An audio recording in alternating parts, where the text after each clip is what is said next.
I'm going to play a game called All Quiet in the Trenches. If you've ever played a game called This War of Mine, it's kind of similar to that. It's a bit of a narrative style game about, the leader of a squad in World War One.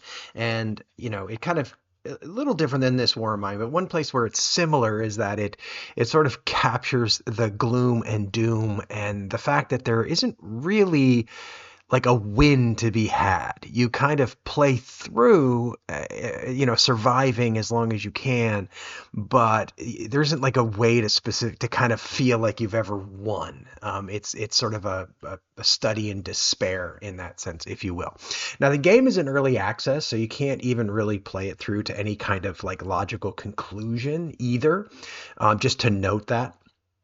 So I'm not going to play the whole thing because, first of all, it's long, but the other thing is that, there would be a bunch of spoilers in terms of plot and story, but I thought I'd play, one or two sessions. We'll see kind of how it goes. And kind of just at least give you a flavor for what it's like. So I'm going to start a new game here. I'm going to turn off the tutorial just to make sure that this goes well. And I'm not going to turn on any of these hard mode. I find the game hard enough. I don't feel like I need to make it harder. Your mileage may vary. All right. So here we go. We are making our way into the trenches. Really cool, kind of unique art style for this, which I really like. Um,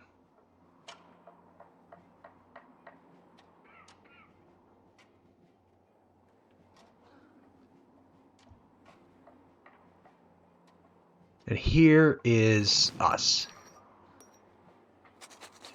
Monday, March 1st, 1915. I could still hardly believe that a few days ago, back home, I had been appointed Unteroffizier in charge of this handful of men. And here they were, sneaking through the trenches behind me, not 100 meters from the enemy positions, with heavy packs and dwindling strength. Karmenka, smaller than his comrades, seemed pensive but alert. Senior teacher Wilhelm Schmidbauer wore a precise mustache and seemed surprisingly spry for his age. Ferdinand Kummerbund looked small and lost. Caspar Peterson was slightly stocky and was panting under his heavy pack. Exhausted, we finally found the dugout of Lieutenant von Karsbruck, to whom we had been assigned. "There you are, Herr Unteroffizier," he greeted me. "You seem to have taken your time. Surely you are fit enough to start work straight away." The lieutenant's condescending gaze swept over my men and then rested appraisingly on me. So I have a choice to make. And I don't feel like pissing off my commander on the first second of the game, so we're going to just say, sure, yeah, we can do some work. "Yes, Herr Lieutenant," I confirmed, regardless of how I assessed our situation. This was not the time to make a bad first impression on my superior. Yeah, game agrees with me. Some of my men looked worried, but Lieutenant von Karsbruck nodded in satisfaction. "My adjutant will show you your sleeping quarters, afterwards report to me for today's duties." I felt the eyes of my soldiers on my back. Obviously, some of the men resented my lack of concern for their needs. Without so much as another glance at me, Lieutenant von Karsbruck turned back to the documents on his table. "Welcome to the trenches, Herr Unteroffizier." Probably, hopefully in the final game, they might allow you to actually give yourself a name in the game. So let's talk a little bit about what we've got here. Obviously today's date. This indicates kind of your prestige with command, specifically with your superior, Lieutenant Karsbruck, and then your kind of the mood of your squad. So this kind of gives you the two things you're trying to balance. This indicates that someone wants to talk to me, so I'll click on that in a second. And then here is my squad, and over here are kind of like where your squad members can be assigned each turn. But if we click on a squad member, you'll see they have a morale, they have a status, they're currently tired. They have some skills, so Karl Menke is attentive and dexterous. And then they have personality traits. And these will affect how good they are at certain sort of tasks. So Ferdinand Kummerbund, he's even more exhausted. He's also faltering. He's slow, but he's also attentive, and he's clumsy, unfortunately. So he's kind of going to be an interesting case. Wilhelm Schmidbauer is inattentive, so that's going to affect things. And I have two clumsy soldiers, so they're going to like get themselves injured a bunch. So we're going to click here. There's somebody who wants to talk to me, so we'll go and find out who that is. So that is Herr Unterofficer. This is Ferdinand Cummerbund talking to me. We only have the rations left that we took with us. Where are we supposed to get something to eat around here? Right. That's that. He's basically telling me they're hungry. Don't doubt that. All right, so here we've got Lieutenant von Karsbrook. He's physically fit because he doesn't do anything. You're just in time. I've assigned your group to Night Watch. Assign a few men to it. I suggest you send the rest to the supply depot. There you will get provisions for the next few days, but from now on, managing your group's food supply will be your responsibility alone. So, now we've added a couple of tasks over here. Night Watch and fetch rations. So, Night Watch, this is exhausting and it does carry the risk of injury, and it'll fail if it isn't done this turn. That will lead to some decrease of my prestige. So what I want to do is I'm going to take the guys who are attentive and assign them to this. So that guy's attentive. So those first two guys are attentive. So we're going to assign those guys, and you can see... interestingly, Night Watch attentive isn't like a characteristic that helps on Night Watch. Okay. So none of them seem to have attributes which are going to help on Night Watch. So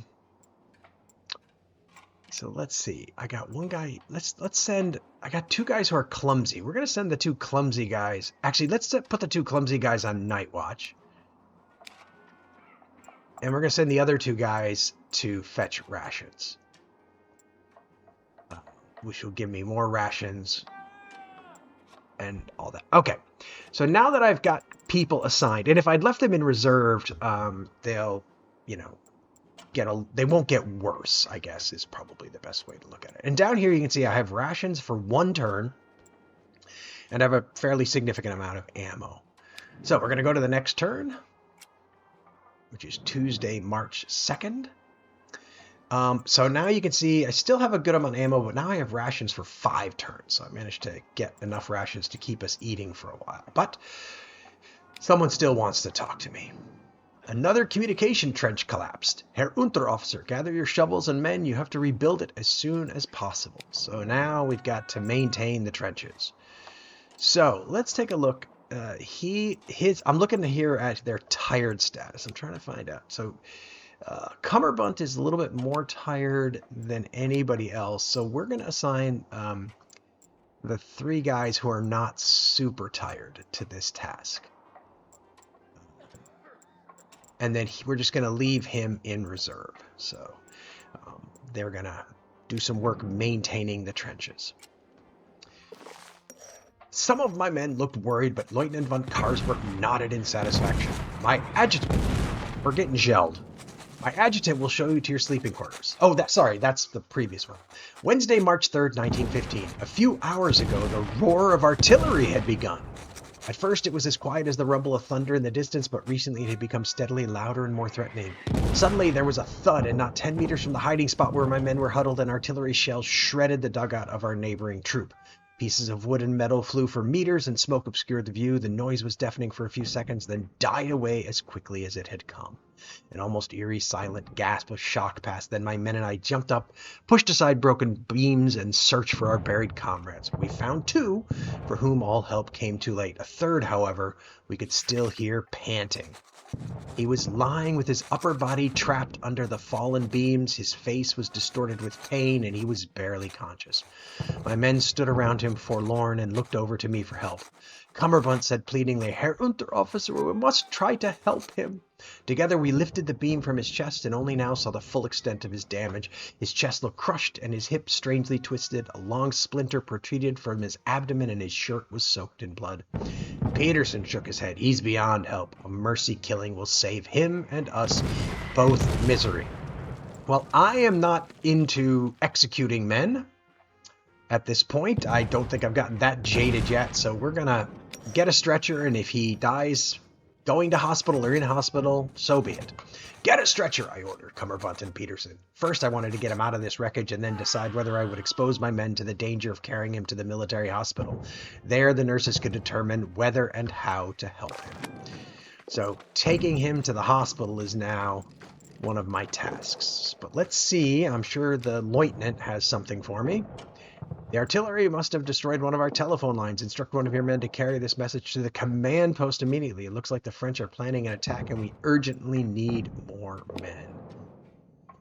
Alright, well, I gotta believe that speed... Did I have somebody who was... I only had people who were slow. I didn't have anyone who was fast. Well, let's get... He needs rest. He needs rest. He's okay. So most everybody needs rest. I'm going to have cover... No, that's not a good one. Slow is not a good quality for that. So we're going to have him deliver the message. And then...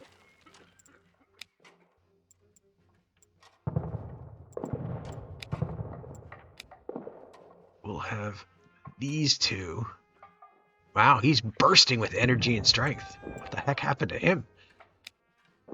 Good for him.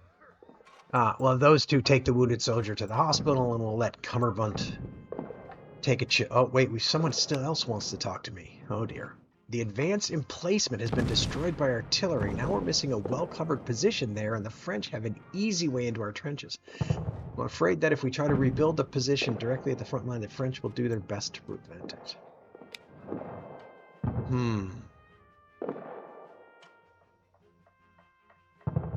Oh dear. Well.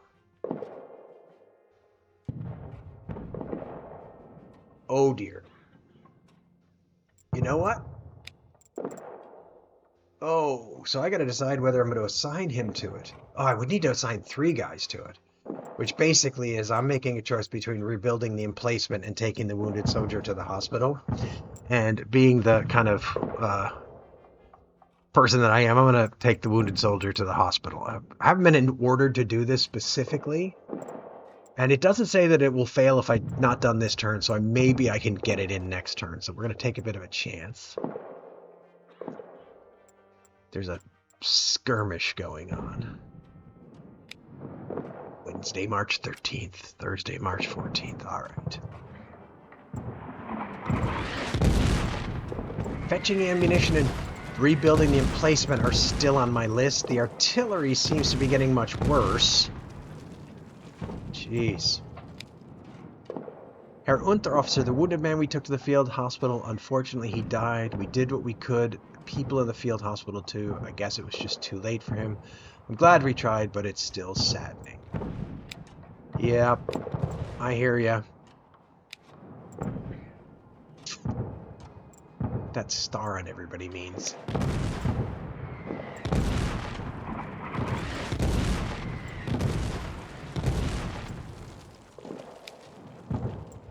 Alright, so I need to send somebody to fetch ammunition because you can see we've got sufficient, but with all this with the increase in artillery, I sense an attack coming. And then there's a question of rebuilding the emplacement. So, pretty exhausted.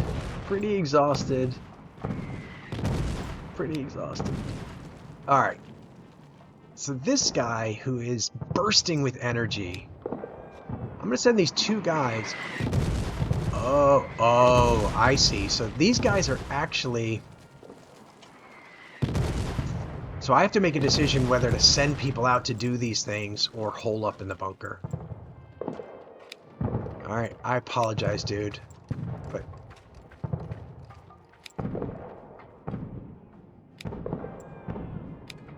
Wow, that was interesting. He was literally gonna potentially tell me not to do it. Tell me he didn't want to do it. They don't seem that happy about this.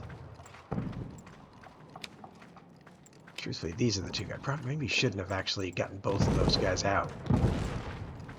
Oh well, I kind of blew that. I probably should have left one of them holed up in the bunker because I think I only need 3 guys in order to do that. Jeez, the artillery. Well, let's leave Peterson holed up in the bunker. Oh, of course, he's probably the one I should. Nah, everybody's going. Jeez, I got two guys who are like... Oh, no, I need 3 to rebuild the emplacement. Since he's weak, we're going to send him to fetch the ammunition. And we'll send all of these guys to rebuild the emplacement and hope that it works out. Let's see what happens. Friday, March 5th, 1915. For the past day, my men and I have been sitting tightly packed in our bunker. Well, that's not actually true, of course. While the French artillery rained down salvo after salvo of death and destruction on us. During the hard work of our first days in the trenches, I had hardly found a quiet minute to have a personal conversation with my men, so now they were sitting next to me, tense and still mostly strangers, and I fervently hoped that they would survive the shelling unscathed. The silence between us was sharp in contrast to the constant droning outside. When, after hours, the firing suddenly stopped, a sigh of relief went through the ranks of some of the young soldiers. However, that was the moment when the veterans of the other troops tensed up and began to load their rifles. A cacophony of whistles snapped us out of our stupor as well.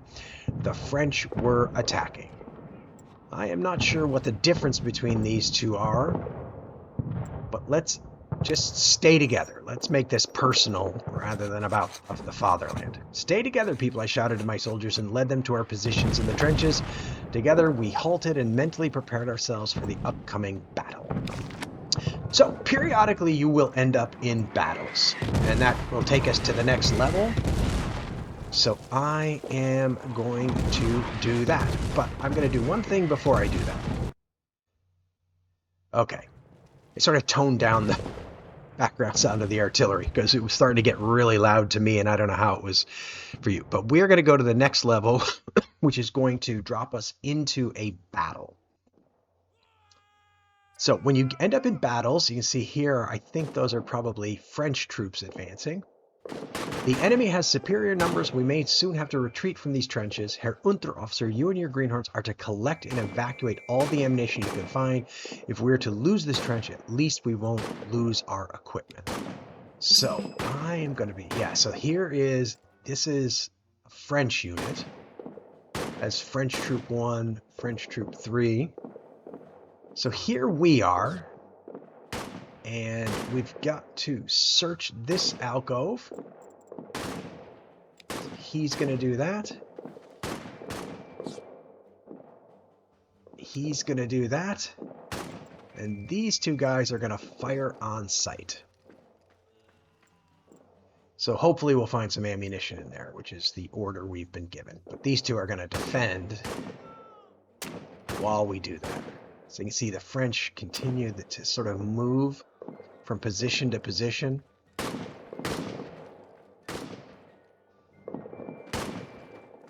Alright, so let's see, did we find anything valuable? There was still a bit of ammunition and first aid supplies. Cool. So we found some ammunition in the first one. There was a grenade and some ammunition. Okay. So we have one hand grenade available. So there's no more supplies here. So if I look around the map, you can see I can retreat to there, but that has that little star on it, which indicates that it probably has some ammunition there. I think there's 3 areas with ammunition in this direction, so I think I'm going to go in this direction. So I'm going to click here, and I'm going to have everybody move to this area, to this new position. They're calling it a retreat, but we're going there because we need to see if we can find any ammunition there. So our troop is going to move. Now, while moving, you're a little bit more subject to attack. Oh, we actually finished that. Okay, well, that's good. We apparently don't need to find any more. Who wants to talk to me? Okay, we've got more, so we can't find any more. Well, technically that's probably enough.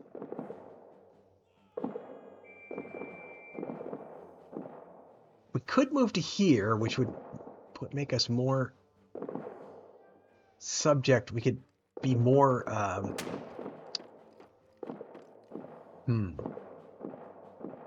Suppress French Troop 8. So I haven't been given an order to retreat yet. If we cover this position with target fire, the enemy there will hardly be able to act. However, the more we concentrate only on this position, the more vulnerable to the other forces of the enemy. So that would make us maybe more vulnerable to these two troops.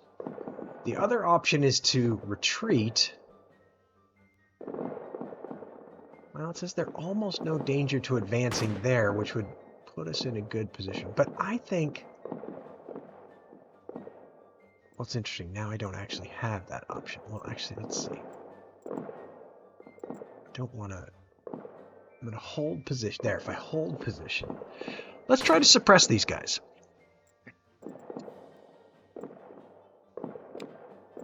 And we'll have those three guys try to suppress, and he will fire on sight. So, actually, what we'll do... One of these guys was clumsy, right? We'll have him fire on sight.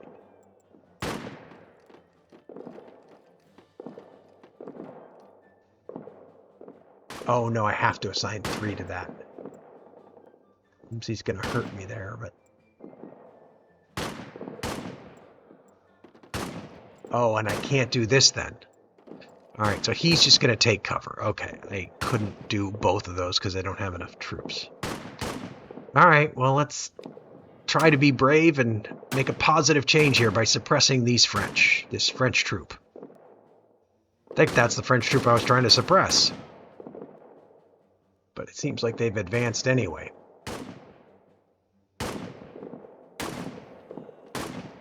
Where are you going? Okay.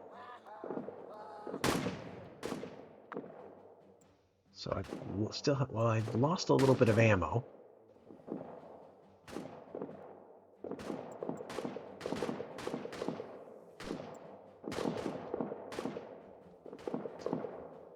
So since we've lost a little bit of ammo, maybe we should search for some ammo there. Not paying much attention to who's like... He's clumsy and slow, so we'll have him do that.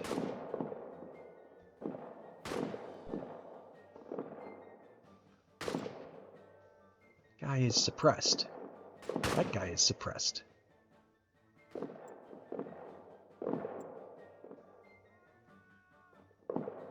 Alright, we're going to have these guys just take... Well, have those guys fire on sight.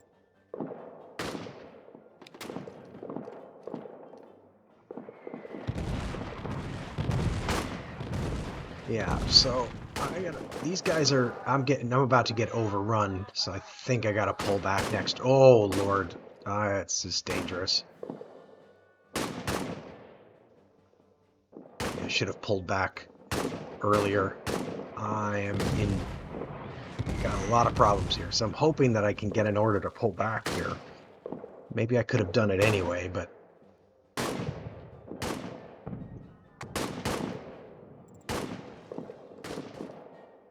Somebody wants to talk to me.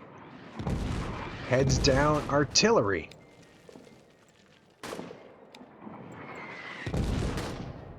There are French. Thank you. I'm aware that there are French over there. Looks like we've already chosen move to next cover.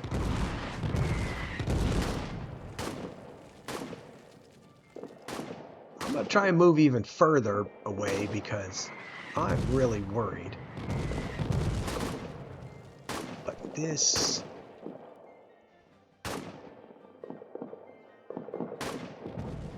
I don't know what that arrow means there, but it doesn't seem good. It seems like there's a that French troop has an eye on that, so that would make that maybe a little bit dangerous. Let's go to there. It looks like that's pretty good. It's away from the battle, and it's in a cloud of smoke. Where else could we go? I don't really feel like I can go that way, because... What about here? Okay, but that's out in the open. Yeah, we're going to retreat into the smoke. Discretion is the better part of valor. Oh, that didn't seem good. That artillery shell seemed to land right on top of us.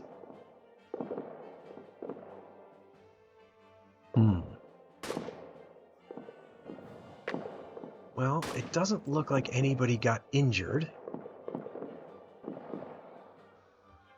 What options have I got at this point?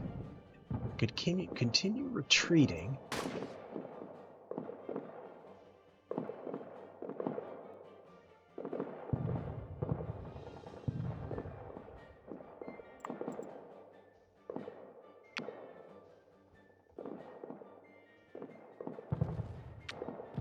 Let's see, don't want to go that way. That's back into the fray. That's an advance. I certainly don't think I want to advance. Those two are... I'm like completely turned around. Those two are a retreat. I think we're going to hold position right here.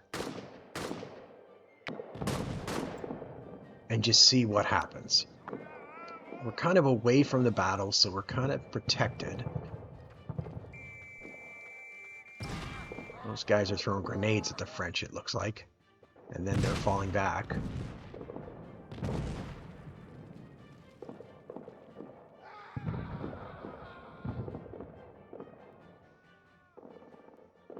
Lieutenant von Karsbrook is back. We're falling back. Retreat to the next defensive line. Retreat across the creek. Where's the creek?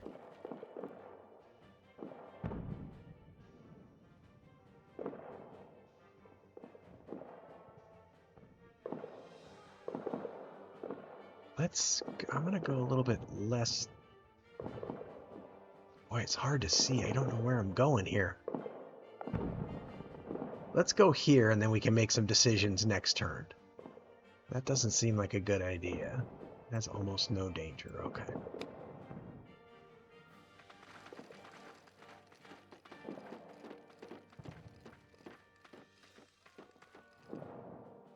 Alright. There's some other German troops, and there's the French, okay?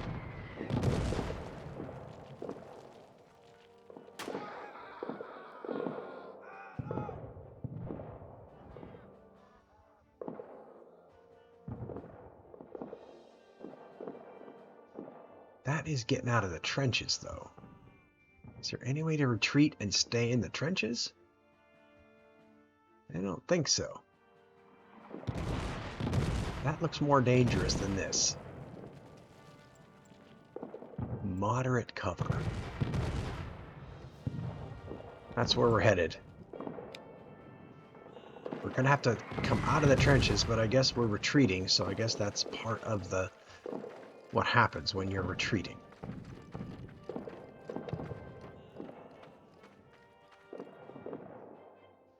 So it's interesting that I'm not one of these figures. You know what I mean? I'm like nominally leading this troop, but it's only these 4 guys. They didn't put like an extra figure in to represent me. So some folks want to talk to me. Damn artillery! Menke must have taken a hit. Uh-oh. Oh, he's wounded. Jeez. We should... Oh, that's brave of you. What does that mean? Corpses in the area. Ugh, Jesus, that's gross. Alright, so I've got 2 choices as I see it. I could just retreat across the creek right now. I don't want to hold position here because, like, this is not good cover. So I'm either gonna retreat to a decent area, an area of decent cover, which might be here.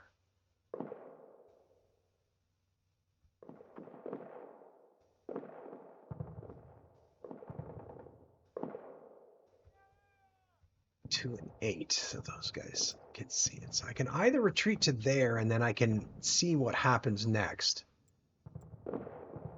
or I can just get across the creek.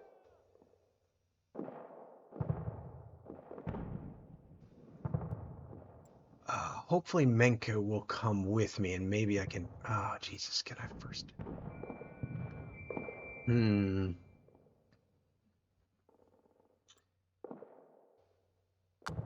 All right. I think this is a bad idea, but we are gonna... Clumsy doesn't seem like a good attribute for first aid. Let's try and put Menka back together before we move. I wish I was in better cover to do this with, but we're try to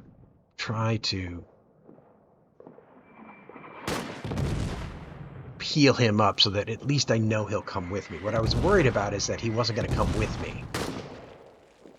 The artillery seems to be falling short of me. He's still wounded. Oh my God, we're still doing it. No, we're going to keep going with the treatment. Oh, this is so bad right now.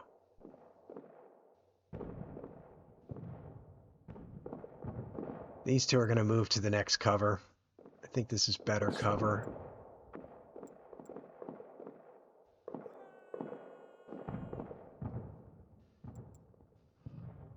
Getting a little nervous here. My decision to stop and treat this guy, I thought it was going to take one turn. I didn't think it was going to take 2 turns.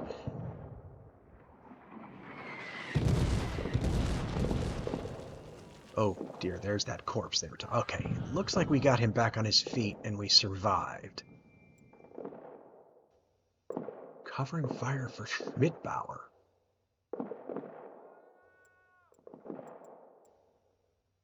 Alright.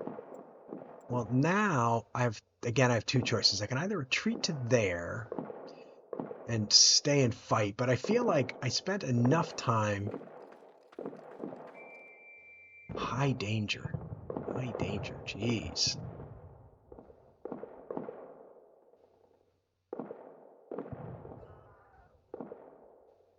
Let's get across the creek. I don't care. Right now, we're gonna go. We gotta go.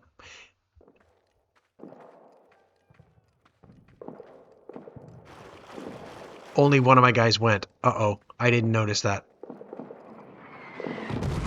Oh, no. There they go.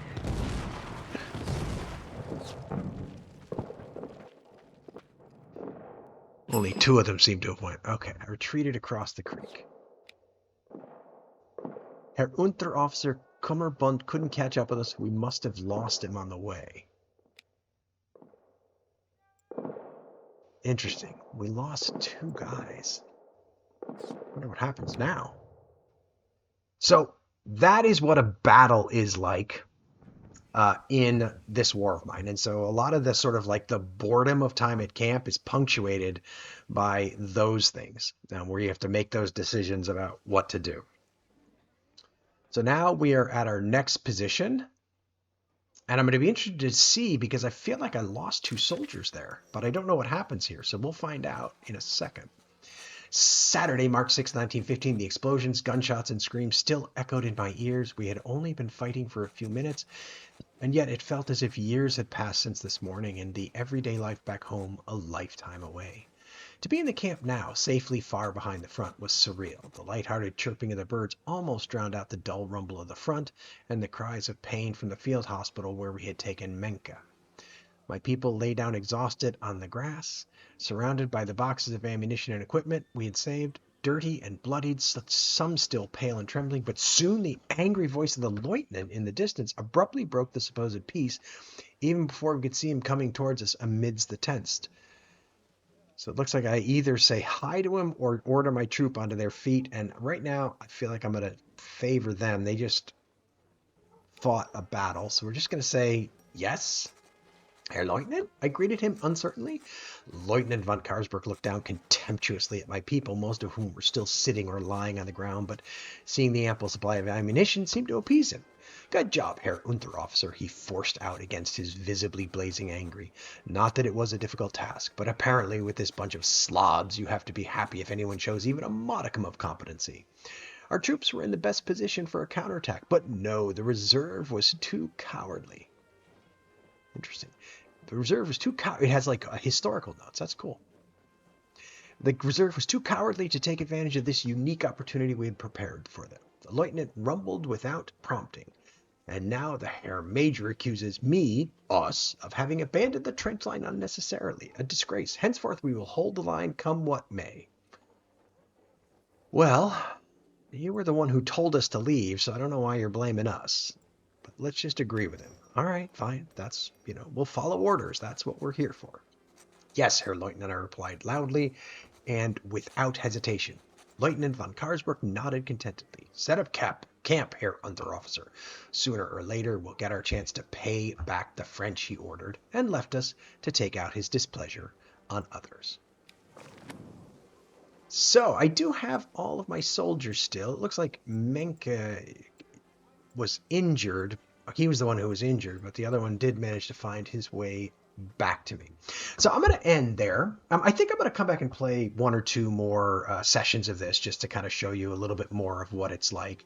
But I'll end this one here. Hopefully you've enjoyed seeing how, All Quiet in the Trenches plays. If you did, it'd be great if you could leave a like, leave comments. If you're enjoying the channel, subscription, notification bell, those things help out the channel tremendously. But we'll see you next time for more All Quiet on the Trenches on Agility Snips Gaming Table.